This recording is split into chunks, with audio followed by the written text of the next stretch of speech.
disco epifisiario, esto que está aquí, es el disco epifisiario o línea de crecimiento, esto. Entonces, a nivel de diáfisis, va a quedar un remanente de cartílago, que son los discos epifisiarios, uno, digamos, distal y otro longitudinal. Queda uno aquí y otro acá abajo.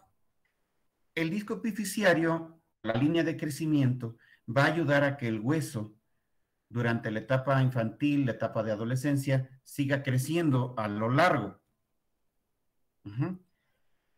Porque al haber cartílago, todavía va a haber proliferación cartilaginosa y eso obliga a que el tejido óseo lo vaya correteando, por así decirlo, para sustituirlo por tejido óseo. Y en ese momento es como el tejido óseo, el hueso como tal va creciendo a lo largo. Entonces, el hueso crece a lo largo gracias a la línea de crecimiento o disco epifisiario. ¿Dónde termina ese crecimiento del hueso? ¿Cuándo se termina ese disco epifisiario? Cuando termina la pubertad y comienza la etapa adulta, por ahí en los humanos viene siendo entre los 18 y 21 años, dependiendo. En las mujeres a veces termina un poco antes. Comienza antes, pero termina también antes, ¿ok? Y esto es por los cambios hormonales. Ya cuando pasa de la etapa de pubertad a la etapa adulta, las líneas de crecimiento se cierran. Ya no va a haber ese cartílago y el hueso deja de crecer a lo largo, ¿ok? Mientras que el cartílago articular, lo que quedó como remanente de lo que era originalmente las epífisis de puros cartílagos, van a mantenerse solamente en el cartílago articular. Y lo importante de esto es que ese cartílago se mantenga sano, se mantenga bien durante toda la vida del individuo. Ya cuando en la etapa muy adulta el cartílago ya no tiene la misma probabilidad de mantenerse sano y comienza a degenerar. Y es lo que se le conoce como las osteoartrosis. ¿Sí? Ya son problemas degenerativos, comienza a desaparecer por completo el cartílago. Y el caminar, el movimiento se hace doloroso porque ya no hay forma de que se lleve a cabo ese movimiento sin dolor. El cartílago no tiene tejido nervioso, acuérdense, por eso no duele cuando caminamos. ¿Ya tenían sus esquemitas estos? Ah, no, estos. Entonces, centro de osificación primario, centro de osificación secundario, y lo único que queda como remanentes es la línea de crecimiento o disco epifisiario y el cartílago articular. Preguntas de esto, jóvenes. Ahorita vamos a verlo con un poquito más de detalle cuando veamos las otras transparencias. Bueno, las otras imágenes. ¿Tienen alguna duda? No, profe. Seguro. ¿Sí? ¿No hay alguien por ahí que quiera, que necesite ingresar? No, ¿verdad? Creo que están ingresando todos ya de forma automática. Va, entonces, Profesor, si disculpe, nosotros vemos un corte histológico, ¿perdón? yo tengo una duda. ¿Podría repetir, por favor, en dónde se daba el Adelante. centro de osificación secundario? Adelante. Ok. El centro de osificación secundario es a nivel de las epífisis. Pero se da mucho después de la osificación primaria. El centro de osificación primario es en la diáfisis. Los centros de osificación secundario es en los extremos, en las epífisis. Y eso se da mucho después. E incluso después del nacimiento. ¿Ya quedó? ¿Del ángel? Sí, gracias. ¿Alguien más?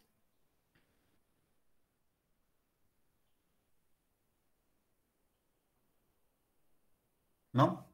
Perfecto. Seguro que quedó claro. Bien, si nosotros hacemos un corte histológico, este es un cartílago, todavía, mayoritariamente es cartílago, y es una diáfisis de este hueso que va a ser propiamente, digamos, va a ser hueso, ahorita es un molde de cartílago, pero vean qué deforme está esta parte de aquí de en medio. A nivel del pericondrio, Vean en esta parte, el pericondrio es, ahí está. Oigan, ya me robaron el láser, aquí está. Bien, a este nivel todavía es pericondrio, acá abajo también. Es decir, aquí tienen las mismas capas que tiene el pericondrio, su porción condrogénica, su porción fibrosa. Vean a este nivel. En este nivel, vean cómo las lagunas cartilaginosas se han hecho muy grandes, es decir, aquí el cartílago está hipertrófico.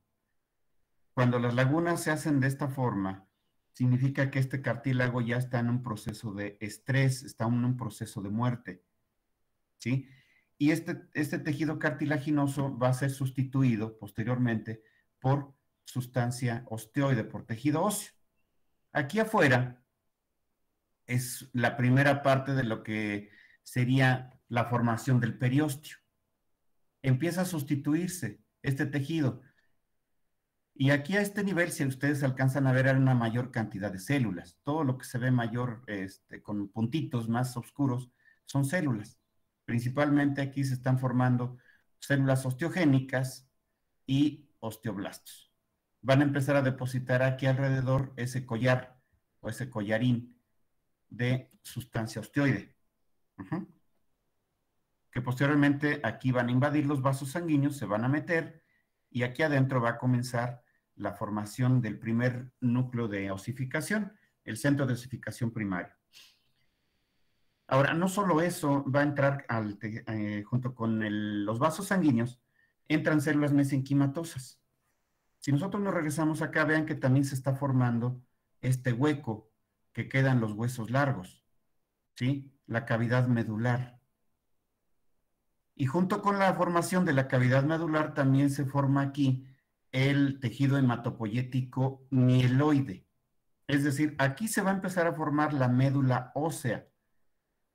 Cuando esto sucede, se sustituye el hígado como centro de formación de células sanguíneas y le pasa la estafeta a lo que sería la parte interna de los huesos, en la médula ósea. Muchas de las células que estaban en el hígado van a entrar junto con los capilares sanguíneos y se van a establecer en la médula ósea. Y aquí se va a formar los primeros núcleos de formación de células sanguíneas. Primero es aquí y después también en el hueso esponjoso que se va a formar en las epífisis. Entonces, los primeros sitios donde se comienzan a formar las células sanguíneas, primero es en el mesodermo, después en el hígado y después ya como sitios finales va a ser la médula ósea y los órganos hematopoyéticos linfoides. ¿Sí quedó claro esto? Sí, profe. Perfecto. Este es tejido, o más bien un hueso en formación. ¿Se acuerdan que les dije que cuando veamos un hueso inmaduro, porque el hueso histológicamente lo podemos clasificar en hueso maduro y hueso inmaduro? El hueso maduro se puede clasificar en esponjoso y compacto. Este es un corte histológico de un hueso inmaduro. Vean la cantidad de huecos tan grandes que se ven acá adentro, donde ya hay tejido óseo. Aquí el cartílago prácticamente ya desapareció. Aquí en la parte de adentro, digamos en la parte interna, ok, la canción, no, aquí en esta parte, ya hay tejido hematopoyético mieloide. Aquí se están formando ya las células sanguíneas. En la periferia, el pericondrio se sustituyó, ahora ya es periósteo. Vean la gran cantidad de células que hay aquí alrededor, en la porción osteogénica. Aquí adentro todavía hay osteones en formación. Los osteones empiezan a formarse de afuera hacia adentro, es decir, en dirección centrípeta. Las primeras círculos, digamos, de laminillas óseas para formar un osteón se forman desde afuera y poco a poquito se van cerrando al depositarse nuevas capitas, nuevas laminillas circunferenciales, o más bien laminillas concéntricas, para formar ya un osteón completo. Aquí son osteones todavía en proceso de formación. Estos son sistemas de Haber en procesos de formación. ¿Ok?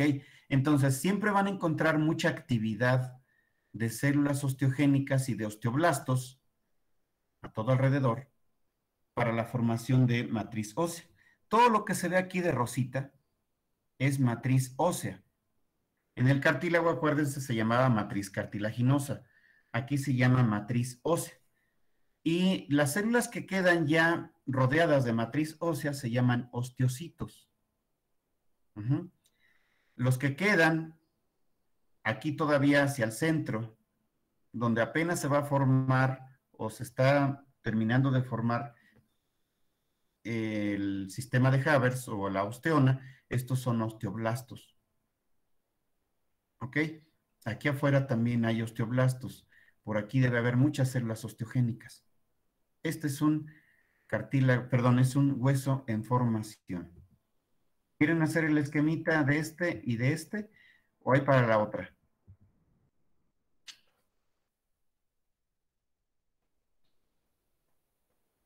Sí, lo Sí, tenemos, profe. ¿Sí o no? Sí, profe. sí, profe. Venga, órale pues, háganla.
¿Ya quedó? ¿Ya merito?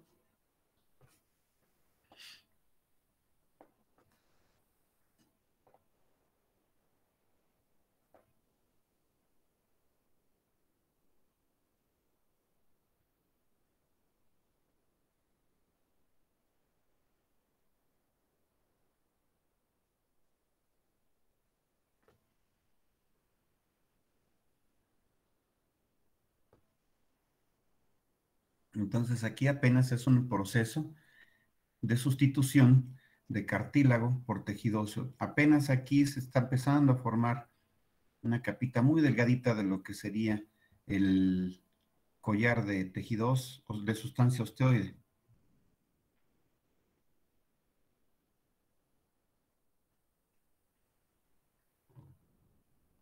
¿Ya le puedo cambiar? Sí, profe.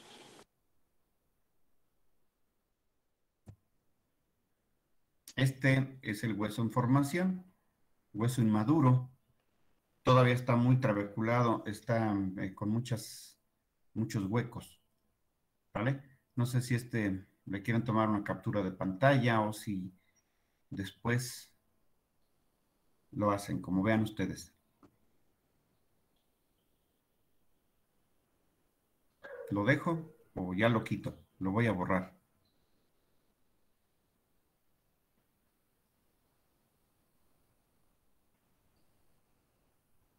Bien, a nivel de las epífisis, les decía que los vasos sanguíneos del periósteo, a final de cuentas, van a perforar y van a llegar a la parte interna de lo que serían las epífisis.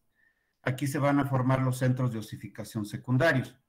Comienzan a sustituir casi todo el cartílago de las epífisis y solamente va de por vida, bueno, esperemos que eso sea, una parte de cartílago en la superficie articular y se le conoce como cartílago articular, es cartílago hialino, con la diferencia de que no tiene pericondrio.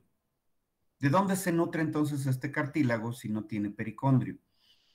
Este pericondrio no puede recibir nutrición a partir del tejido óseo, porque esto lo condenaría a morir. ¿De dónde se nutre? De lo que sería el líquido sinovial. El líquido sinovial tiene una estructura muy parecida a la sustancia extracelular del cartílago, exceptuando que no tiene condroitin sulfato y esas proteínas de adhesión como la condronectina, por ejemplo, para evitar que ese líquido se solidifique. ¿Ok? ¿Qué va a pasar a nivel de diáfisis y queda como una transición entre epífisis y diáfisis? El disco epifisiario o línea de crecimiento también es como un remanente que queda de tejido cartilaginoso y este crecimiento va a mantener vigente, mantener viable durante mucho tiempo este cartílago hialino. Y este cartílago de hialino seguir creciendo durante toda la etapa infantil, durante la etapa de pubertad y termina su crecimiento hasta donde, digamos, el individuo deja de ser puberto y se convierte en adulto. Tiene varias zonas. ¿Sí? Vean que el cartílago, perdón, este cartílago va a llevar como una capa para que no lo alcance el tejido óseo. El cartílago se prolifera, sigue sobre capa, aquí solamente va a crecer por aposición, perdón, bueno, tiene sus dos tipos de crecimiento, pero tampoco tiene pericondrio.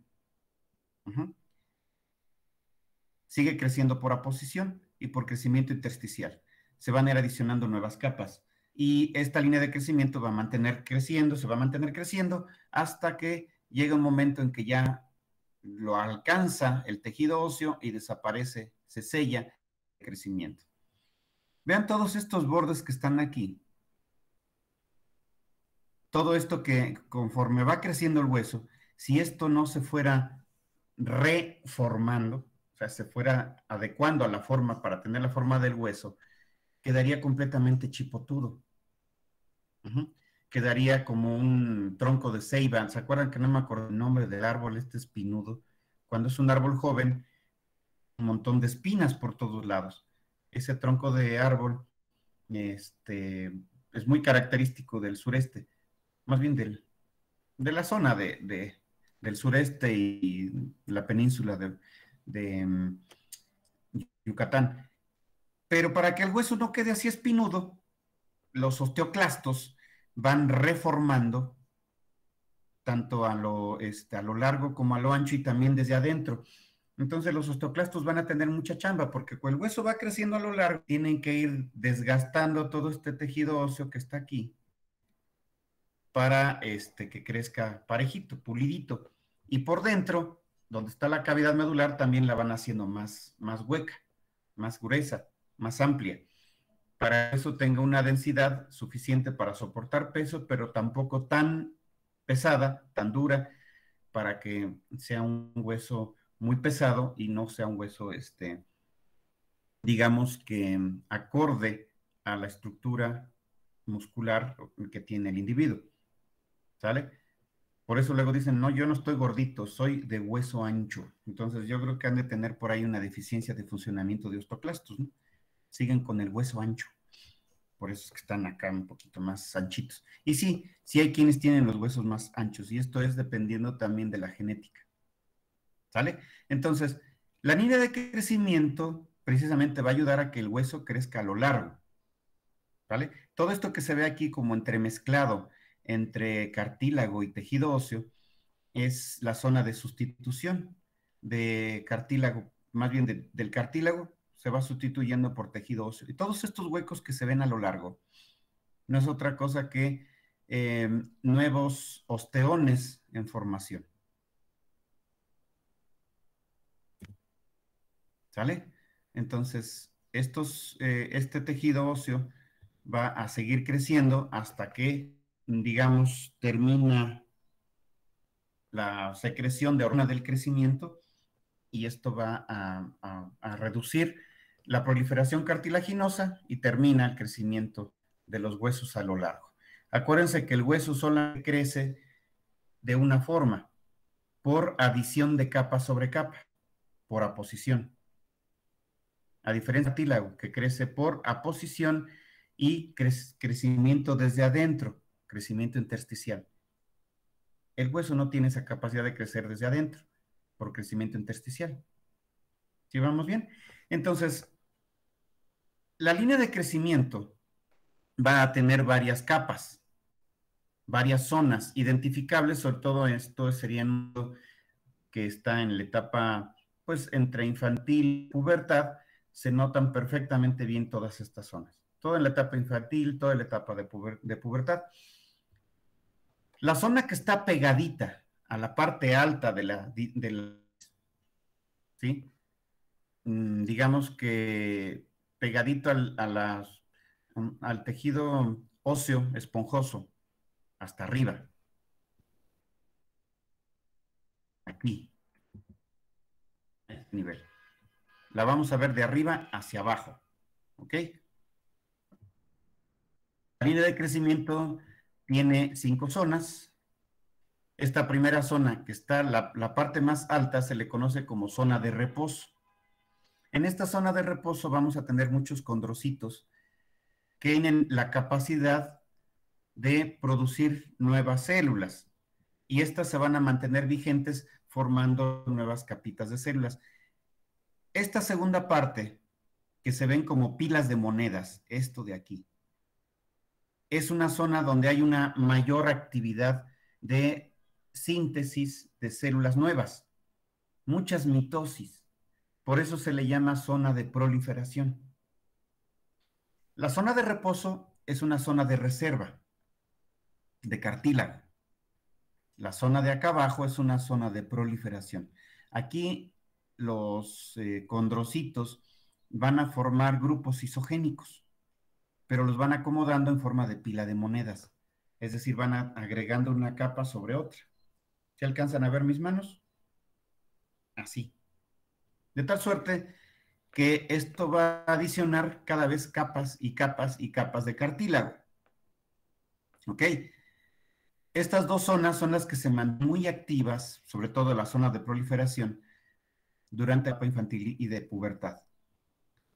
Acá abajo, donde se ven las lagunas cartilaginosas ya muy hipertrofiadas, de hecho se le llama zona hipertrófica, zona de cartílago hipertrófico, precisamente es porque aquí esta zona del cartílago ya comienza a sentir los efectos de la presencia de oxígeno y de nutrientes, porque ya le queda más lejos la zona de nutrición. Este cartílago también se va a nutrir por difusión que le llega desde la parte alta. De la parte de abajo no. Y esta parte de acá abajo ya va a haber sustancia osteoide más abajo que va a comenzar a, pues, asfixiar a estos condrocitos. Y esto se le llama zona hipértrica. La de abajo es una zona de, pues, de sustitución, se llama una zona de calcificación, donde en esta zona comienza a haber depósitos de sustancia osteoide. No es tejido óseo como tal, pero ya es una sustancia que se parece mucho al tejido óseo. Son depósitos de sustancia extracelular ya calcificada, ya mineralizada. Por eso se le conoce como zona de calcificación o zona de sustitución.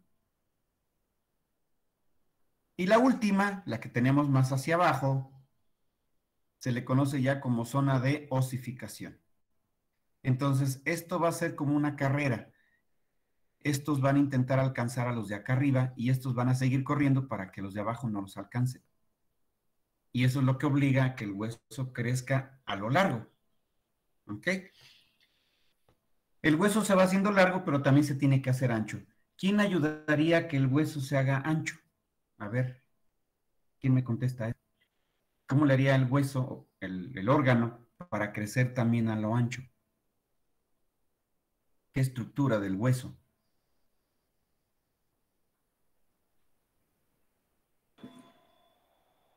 El periósteo.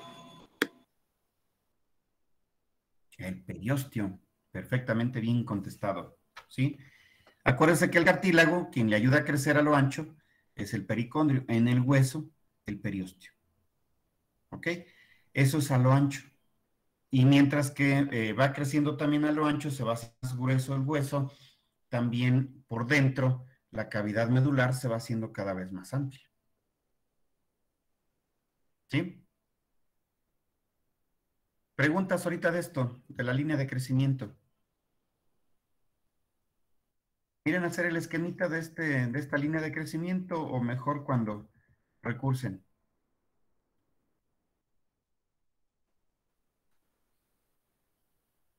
Por cierto, ya puedo ver el chat, ¿eh? Ahora sí. Profe, ¿me puede Si volver alguien a no tiene explicar micrófono, algo? ¿Perdón usted, güerita? ¿Me puede volver a explicar lo de la zona de cartílago de calcificación? Estas dos últimas zonas. Ay, perdón. Sí, por favor.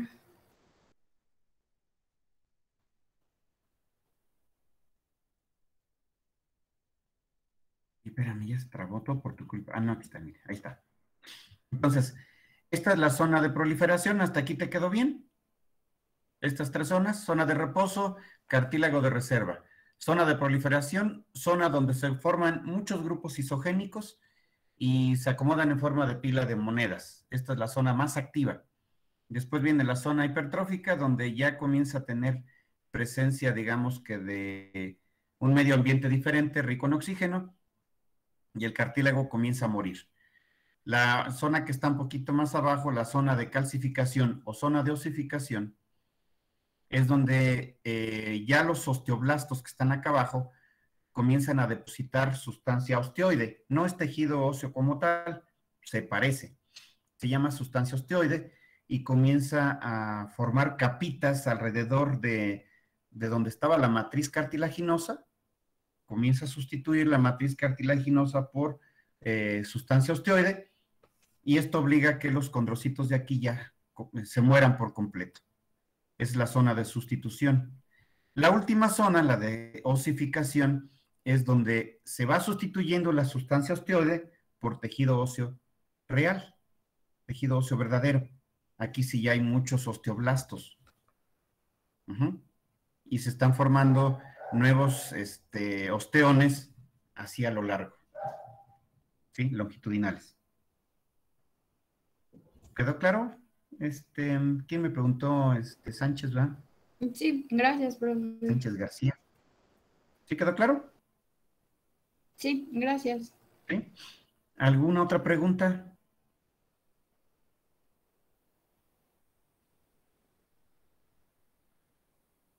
¿No? Bueno, ustedes se lo pierden, ¿eh? Este es un corte histológico también de un hueso en formación, un hueso en crecimiento. Lo que están apuntando aquí las flechas son osteoclastos. También para lograr el crecimiento del hueso a lo largo, aquí todavía en la parte alta, todavía las epífisis tienen mucho cartílago. Y en esta zona de acá abajo es una zona de sustitución y de calcificación. Es una zona apenas donde comienza la formación de tejido óseo. Entonces, hay muchos osteoclastos aquí trabajando porque tienen que degradar la sustancia osteoide que se depositó primero para sustituirla por tejido óseo. Hay muchos osteoblastos y se empiezan a formar muchas trabéculas de hueso, muchas espículas, así como laminitas de tejido óseo. Por lo tanto, aquí esta zona es muy, muy, muy activa. Hay algunas condiciones genéticas, por alguna razón, se interrumpe antes de tiempo el crecimiento del cartílago. Se cierra mucho antes la línea de crecimiento. Y eso es lo que conduce a lo que se le llama enanismo acondroplásico. Hay perros también acondroplásicos. Por ejemplo, los perros salchicha, los Dachshund, los Bloodhound, más bien serían los Basset Hound. Son perros de patas chiquitas y cuerpo grande, pero son perros que fueron seleccionados de esta manera, perros de patas cortas. ¿Ok? En algunas ocasiones, cuando se utilizan algunos medicamentos, las quinolonas, por ejemplo, pueden favorecer el cierre prematuro de de esta línea de crecimiento. Las quinolonas, por ejemplo, el Baitril, es un grupo de antibióticos. Y se han visto que en animales jóvenes, si se le aplica durante un tiempo prolongado, puede provocar enanismo acondroplásico por daño precisamente al cartílago de la línea de crecimiento, el disco epifisiario. Esta es una zona de calcificación. Vean, acá arriba está la zona de hipertrófica, esta de acá. Todavía aquí se ve la zona de proliferación, la zona hipertrófica, la zona de calcificación y acá abajo la zona de osificación. Incluso ven que se alcanza a ver como una matriz extracelular todavía un poquito como más coloreada. Es sustancia ósea nuevecita, o sea, recién producida, que todavía tiene muchas glicoproteínas y glicoproteínas de adhesión. ¿Sí? Esto es la zona de osificación en el disco de crecimiento. Todas las espículas que se ven aquí es sustancia ósea, tejido óseo, hueso en formación. Todavía es un hueso muy inmaduro, es hueso trabeculado. ¿Ok? ¿Tienen alguna pregunta de esto, jóvenes?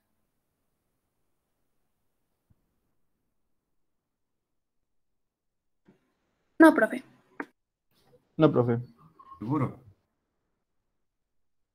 Bien.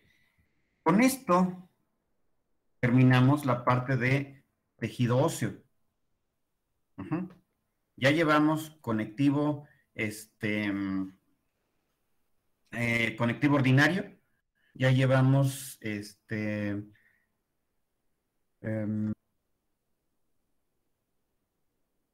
tejido especializado en soporte que es cartílago, tejido óseo. Nos falta ver hematopoyético mieloide, lo vamos a ver ahorita. El examen anterior solamente traía lo de epitelios de membrana, ¿verdad? No les pregunté nada de epitelio glandular.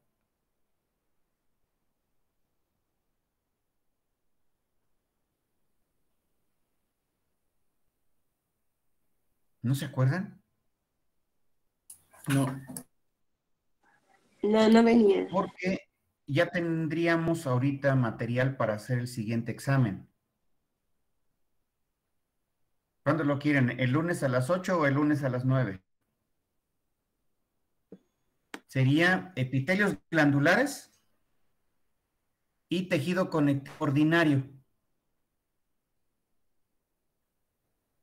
Voy a revisar bien, yo les paso la notificación en el Classroom al rato, en la tarde noche, cuáles son los temas que van a incluir para que no quede muy laxo este examen y el que venga queda muy cargado. Entonces, voy a dividir la parte de tejido conectivo en dos etapas. La primera parte va a ser conectivo ordinario y la segunda conectivos especializados. Uh-huh. Y junto con el conectivo ordinario también meteríamos ahí los epitelios glandulares. Y así el examen queda más equilibrado con respecto al que sigue. ¿Vale? Entonces, el lunes a las 9 de la noche, creo que la gran mayoría está de acuerdo en eso. ¿Ok? Igual, voy a ver por qué plataforma. Yo creo que otra vez igual sería, posiblemente sea Socrative. Posiblemente, no sé. Ahí voy a ver. Tengo 3 exámenes a seleccionar, entonces ahí veo. Bien, vamos a ver entonces. Esta es una parte, digamos, que va a redondear todo lo que hemos visto anteriormente y la formación del sistema musculoesquelético. Me voy a adelantar a lo mejor un poquito con respecto a la parte de tejido muscular, que terminando esto lo vamos a ver. Y es que en las articulaciones, estas estructuras están constituidas de la siguiente forma. Hay una cápsula que envuelve por completo a la zona de unión del tejido, de los dos huesos. Aquí vamos a encontrar ligamentos y vamos a encontrar mucho tejido conectivo. Esta es la cápsula articular. La cápsula articular le va a dar estabilidad y va a envolver por completo a la articulación para evitar que haya salida de líquido articular. El líquido articular es un líquido que lo produce una membranita que está aquí, esta que está aquí, que se llama membrana sinovial. La membrana sinovial es una membrana que tiene la capacidad de producir ese líquido sinovial. El líquido sinovial es una sustancia extracelular líquida que solamente se produce a ese nivel.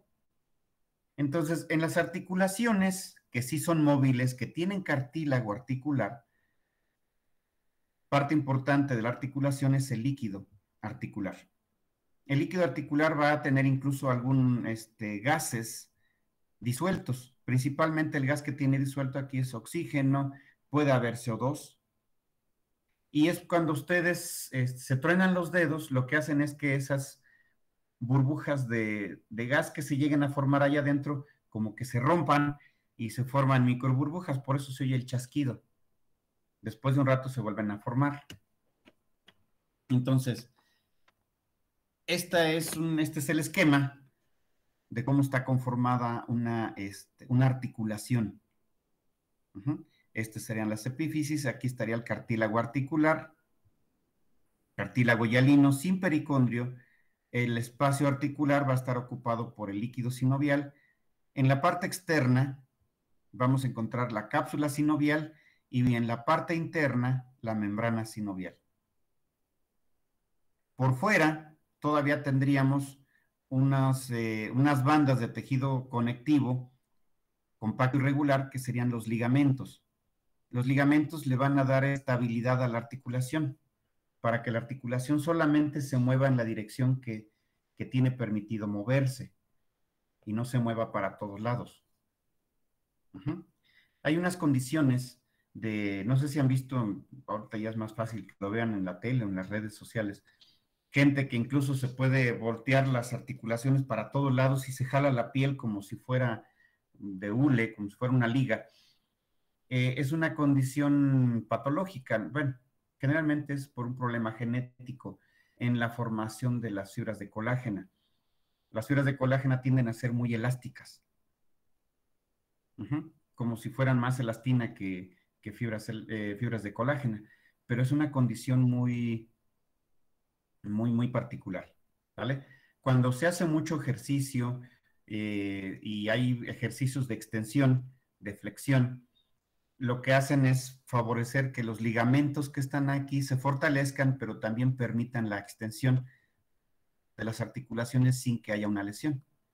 Los esguinces, básicamente, en su gran mayoría es por un sobreestiramiento de los ligamentos y duele mucho.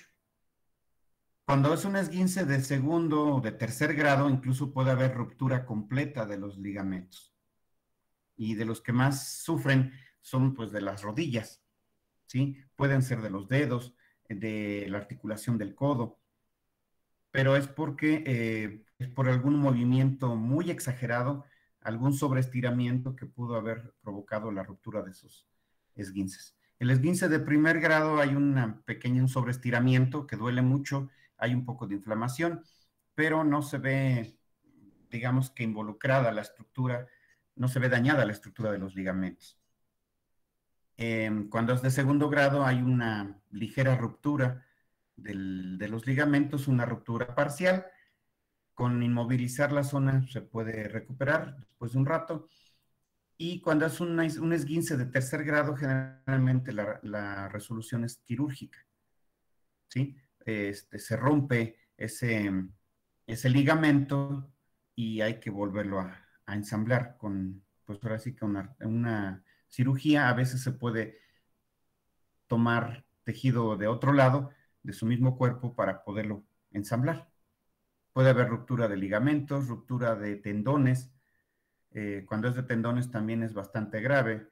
Mi dedo ya quedó así. Tuve una ruptura de ligamentos y tendones del ligamento de la falange, ¿no? Y pues quedó como cuerda de piano, le llaman, quedó sobreestirada esta de acá abajo. Entonces, pues si yo lo estiro, pues nada más se dobla la punta. ¿Ok? No sé si tengan preguntas de esto. Hagan estos esquemitas, por favor. Y si ya los tienen, pues bueno, denle chance que los demás los hagan. ¿Vale? Vamos a ver ahorita tejido hematopoyético mieloide, o sea, médula ósea. ¿Tienen alguna pregunta de esto? No, profe. ¿Se han dado cuenta que las gimnastas o los gimnastas son muy chaparritos y como muy compactitos, pero sí muy anchitos?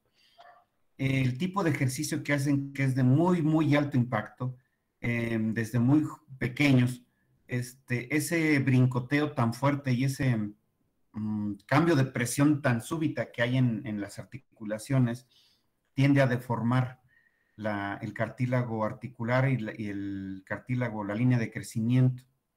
Entonces tienden a ser muy bajitos, con los huesos muy, muy anchos, muy fuertes, pero es causa directa del ejercicio tan fuerte que se está haciendo. Anteriormente, las gimnastas, estoy hablando de los años 70, por atrás de los 60, las gimnastas eran de 22, 25 años, que si ahorita la ven, una de 25 años ya es viejísima para tener actividad como una gimnasta. Son casi niñas o niños. Y esto trae consigo también que, como comienzan el ejercicio de alto impacto a muy baja edad, tengan una mayor deformidad de los huesos. Y pues no sé, pero luego te cobran las facturas cuando ya eres adulto mayor. Y no sé si ustedes conocieron a Carl Lewis, que era un corredor, pero fregoncísimo, corría durísimo, parecía como ratero, y brincaba también mucho. Él hacía salto triple. Pues ahorita él tiene muchos problemas de osteoartrosis verdaderamente grave. Ya tiene varias cirugías de sustitución de sus articulaciones por unas férulas metálicas. Y es causa del ejercicio de muy alto impacto. Y pues no se conocía mucho de esto antes. Ahorita, bueno, ya tienen un poco más de cuidado, pero también hay daño.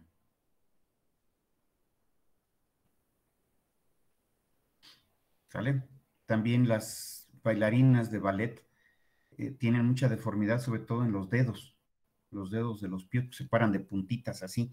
No sé cómo le hacen, pero debe ser algo completamente difícil de hacer, de lograr, pero también se deforman los dedos, las articulaciones de los pies. ¿Terminaron ya su esquemita?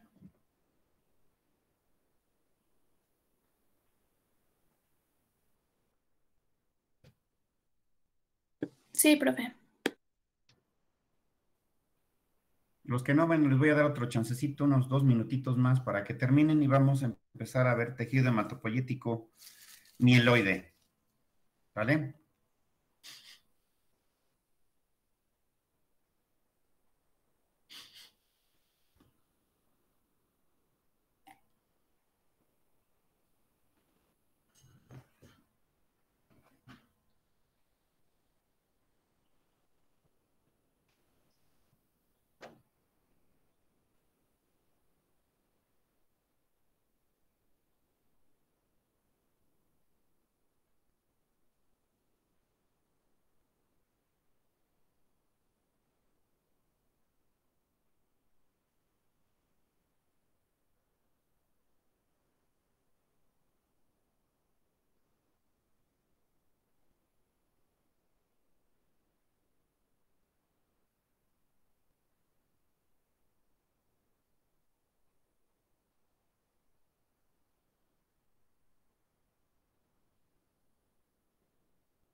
Ahora sí, ya quedó.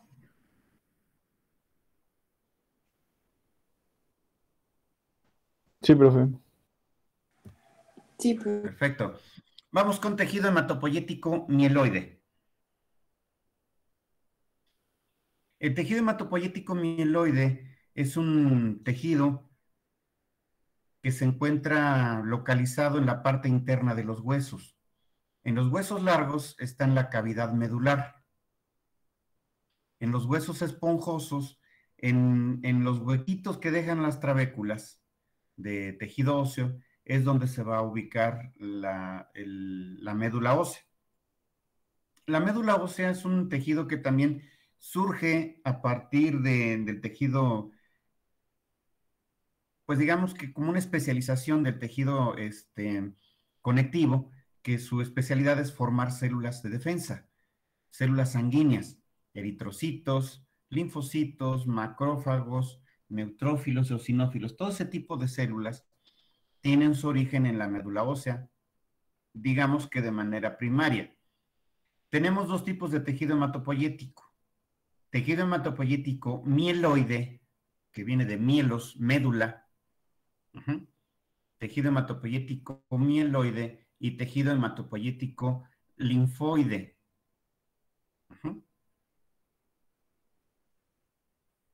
El tejido hematopoyético linfoide se va a ubicar en los órganos linfoides. El tejido hematopoyético mieloide es el que está dentro de lo que sería la médula ósea. De entrada, la médula ósea, dependiendo de su actividad, se le clasifica en médula ósea roja y médula ósea amarilla.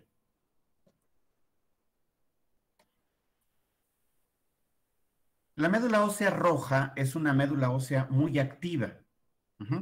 Si ustedes, cuando comen pollo, rompen uno de los huesos del ala, un hueso del fémur, digamos, tibia, van a encontrar que en la parte del medio, en la diáfisis, se ve de color rojo, porque en realidad estamos comiendo pollo muy jovencito, pollo de no más de 8 semanas.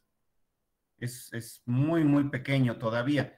Y si nosotros lo hiciéramos lo mismo, pero en un gallo, ya un animal de más de un año, si ustedes rompen el hueso, ya no se vería rojo del medio, sino que se vería amarillo. Entonces, la médula ósea, cuando es muy activa, es de color rojo. Está produciendo una gran cantidad de eritrocitos. Por eso le da el color rojo. Además de los eritrocitos, también va a producir una alta cantidad de células sanguíneas, los glóbulos blancos o leucocitos. Cuando va pasando el tiempo, el individuo se hace menos, pues digamos, tiene menos requerimientos de una alta cantidad de células sanguíneas y ese tejido hematopoyético va como que va degenerando y se va siendo sustituido por tejido adiposo y se va convirtiendo en médula ósea amarilla. Es decir, en su gran mayoría es grasa, el tuétano, que ahorita está muy de moda comer tuétano y alitas.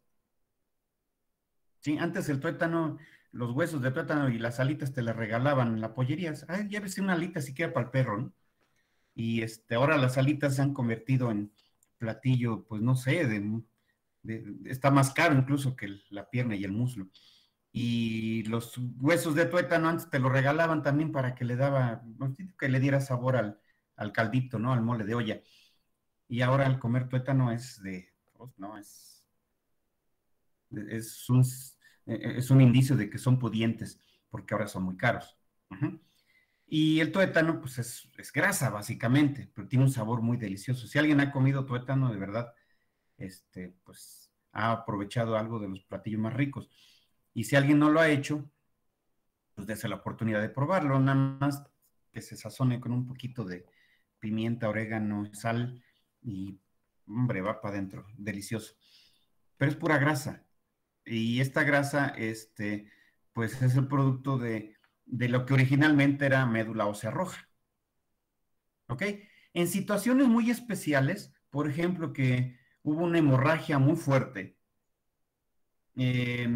una pérdida de sangre muy, muy terrible, la médula ósea roja pudiera revertir, ¿sí? Puede regresar a ser médula ósea roja. Para poder restablecer, obviamente le lleva tiempo para hacerlo, no lo va a hacer de manera inmediata, y puede regresar a ser médula ósea roja. A lo mejor no en todos los huesos, pero sí en muchos de los huesos largos puede revertir a médula ósea roja. ¿Ok?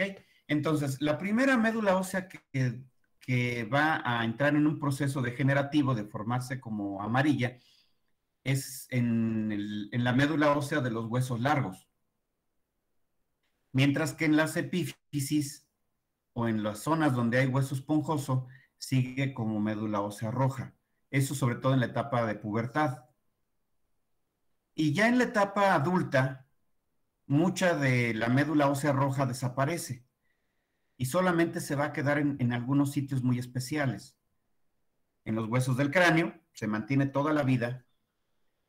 En el esternón, y eso no en todos los huesos del esternón, en algunos se convierte en amarilla.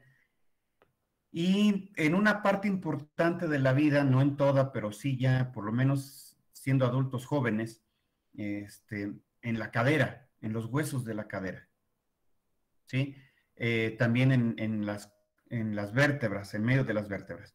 Y conforme va el individuo haciéndose más adulto, se va a perder también en el tejido hematopoyético rojo, o la médula ósea roja, se va a ir desapareciendo. De tal suerte que solamente va a quedar en el cráneo y en el esternón. Todo lo demás va a ser médula ósea amarilla. Y con eso es suficiente para mantener la cantidad de células rojas, de leucocitos y eritrocitos en el cuerpo. Ujú. Eso es en cuanto a la funcionalidad. ¿De dónde surge el tejido hematopoyético mieloide? Originalmente, el órgano primario donde se produce las células hematopoyéticas, donde se producen los vasos sanguíneos, es cuando se forma la zona cardiogénica, a partir de las células mesenquimatosas. Ahí se empiezan a formar las primeras células sanguíneas. Los primeros, pues por así decirlo, hemocitoblastos y todo lo que es los formadores de células blancas, pero surgen a partir de las células mesenquimatosas. Posteriormente, el segundo órgano hematopoyético, el segundo centro de hematopoiesis, cuando se forma el hígado, una parte importante del hígado va a funcionar como órgano hematopoyético. Cuando se forma el hígado, todavía apenas están formando el esqueleto de cartílago.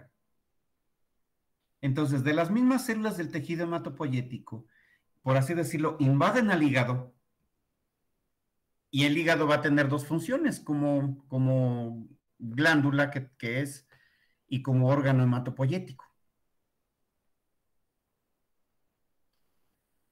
Cuando comienzan a formarse ya los huesos como tal, de las mismas células que estaban en el hígado, van a migrar hacia a la cavidad medular o a los sitios de osificación y comienzan también a establecerse ahí. Una vez que se establecen en el hueso y comienzan a ser activas, el hígado va dejando esa parte de órgano hematopoyético y ya solamente queda esa responsabilidad en la médula ósea. Esa es la historia de cómo se forma el tejido hematopoyético mieloide. Cuando entran los vasos sanguíneos, entran células mesenquimatosas, pero también entran células hematopoyéticas, ¿sí? Mieloblastos, así se llaman. Mieloblastos, que son células que van a formar células de la médula ósea, que derivan directamente de las células mesenquimatosas. Cuando hay algún problema en la etapa infantil, sobre todo se da mucho, que también se puede dar en la etapa adulta, pero es más en la etapa infantil. La médula ósea por alguna razón no está bien y comienzan a formar células mal terminadas, células malignas, y esta médula ósea se torna inservible. Esta médula ósea va a tener que ser sustituida. Se tiene que irradiar al individuo por completo para matar a todas las células mieloblásticas que estén acá adentro y después meterle de un donador células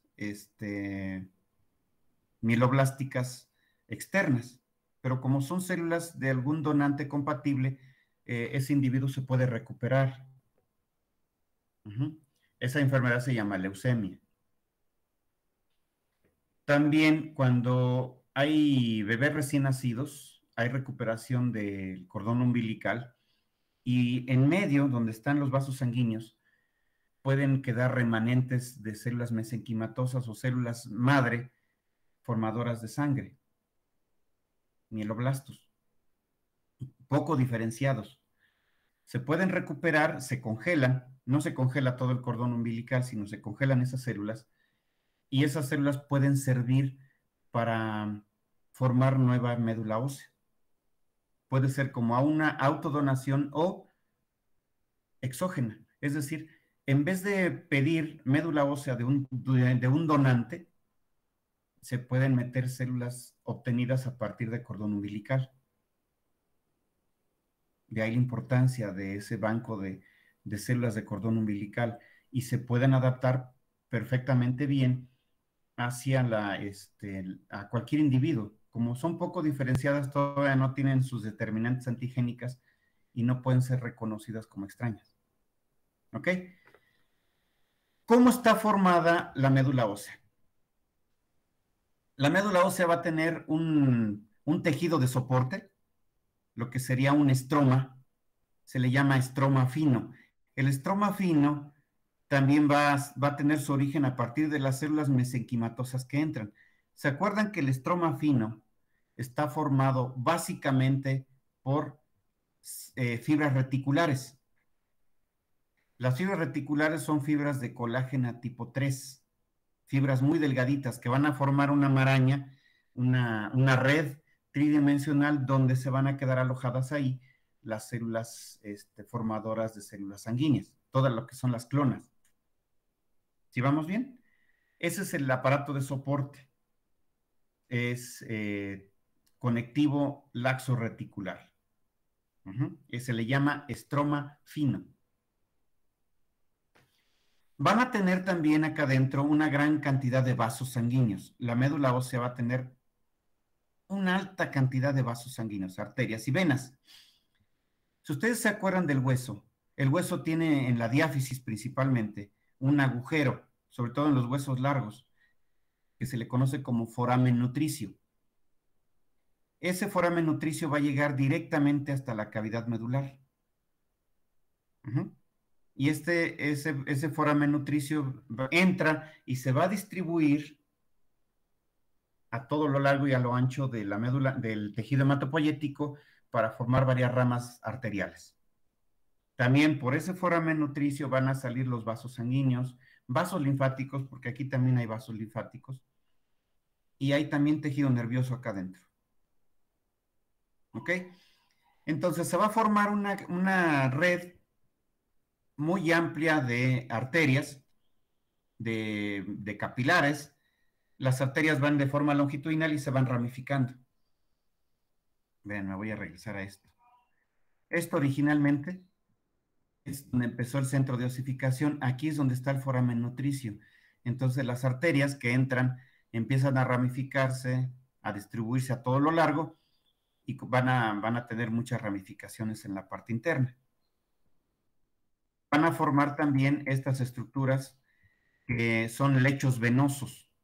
Aquí van a encontrar una gran cantidad de capilares muy amplios que se llaman capilares sinusoides, que es donde se van a recolectar las células sanguíneas terminadas.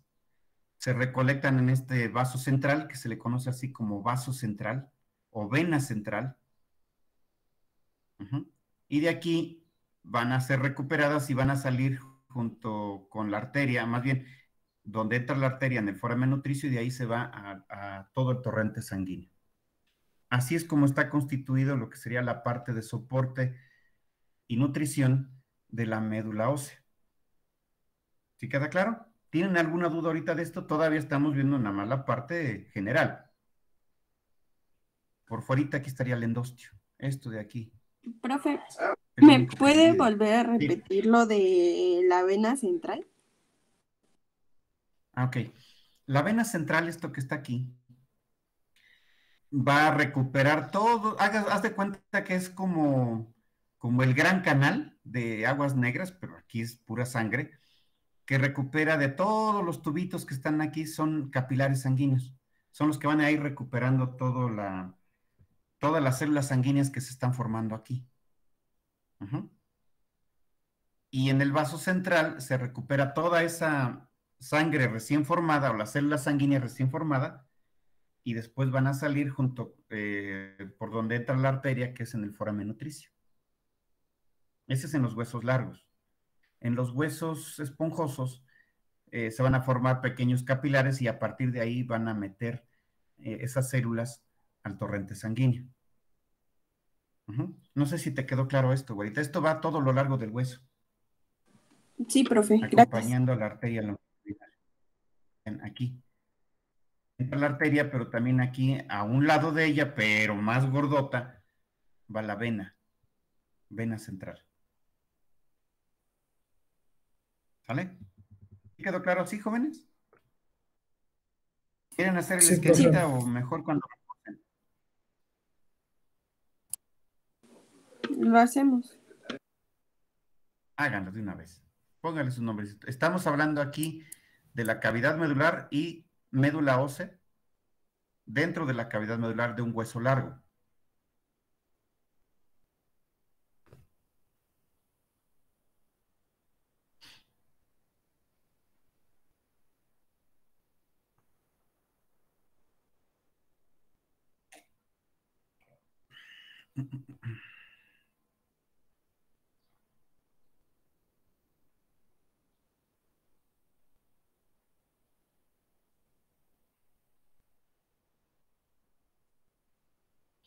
tejido hematopoyético o hemopoyético. Viene siendo lo mismo, ¿eh? Hemopoiesis viene de poiesis, formación, y hemosangre, tejido formador de sangre, es lo que significa. Entonces, hay hemopoyético mieloide y hemopoyético linfoide, que eso lo vamos a ver más adelante.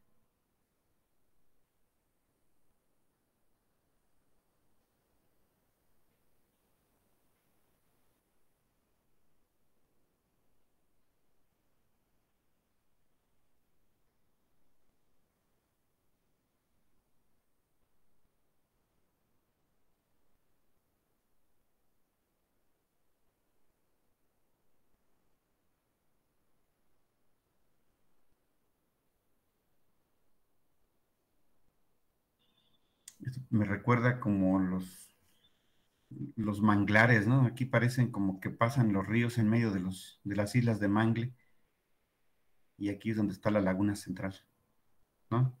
Ya como por Acapulco, Cancún, Veracruz. Si han ido a Tecolutla, o los que no han ido, échense una vuelta, un viaje por los manglares. Es divertido. Si conocen Tecolutla, no les recomiendo mucho ir en esta temporada porque de repente entran los frentes fríos y en la playa andas con chamarra.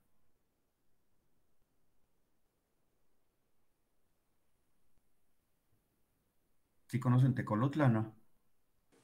Sí. Casitas y Sí. toda la zona No, profe. esmeralda. Se come muy rico. Ahí va uno literalmente a comer. Porque no hay antros ni nada de eso. Entonces, primero deje que me depositen y hablo de viaje. Jule. Pues ya ni modo. Consíganse un sugar daddy o una sugar mommy para que pues ya tengan patrocinadores.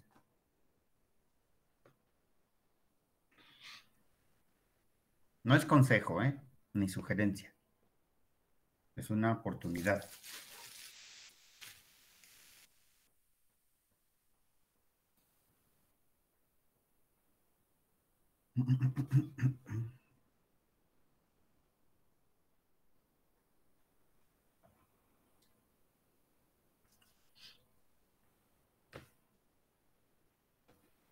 Hay alguien que no se pudo conectar, ¿verdad? Nada más tengo 49.